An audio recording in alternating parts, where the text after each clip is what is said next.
an embarrassing acid reflux type, and what to do about it.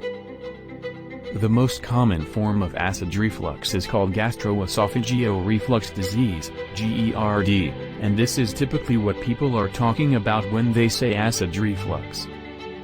It's most often accompanied by horrible heartburn. But there is another type of acid reflux, which is lesser known but might be even more embarrassing. You may not even realize you have this one.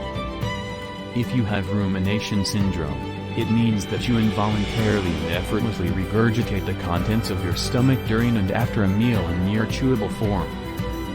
It happens because of an involuntary contraction of your abdominal muscles and would happen more often than not when the valve between your esophagus and stomach is weak, and thereby failing to close properly while you are not swallowing, as it is meant to do. Because throwing up almost immediately after eating is such a toddler thing to do, many people are ashamed of it and do not report rumination syndrome, making it almost impossible for researchers to estimate its prevalence in the general population.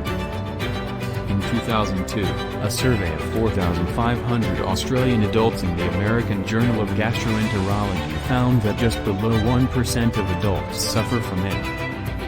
Another survey in the Spanish population in the journal Clinical Gastroenterology and Hepatology found that around 7 or 8% of people with fibromyalgia or eating disorders struggle with the rumination syndrome. While it sounds serious, it is actually less grave than many other forms of acid reflux, because you regurgitate the food before it starts digesting and before your stomach soaks it in acid. This means that it is less acidic than the stomach content that flows back through your esophagus in many other conditions. What does make it serious, however, is that researchers have discovered that people with this condition also tend to have anxiety, depression, and near-permanent constipation. Unlike normal vomiting, the regurgitation in this condition is generally automatic, without involving the type of muscle spasms present in vomiting.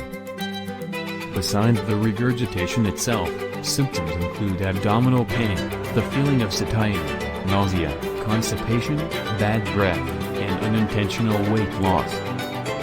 Since regurgitated stomach contents sometimes include acid, you could also experience some tooth decay. It is surprisingly easy to treat, with doctors reporting that almost 90% of their adult patients responding positively to treatment.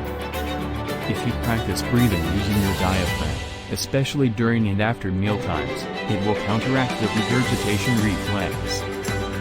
It works by preventing abdominal muscle contractions that would propel the food back into your esophagus and your mouth.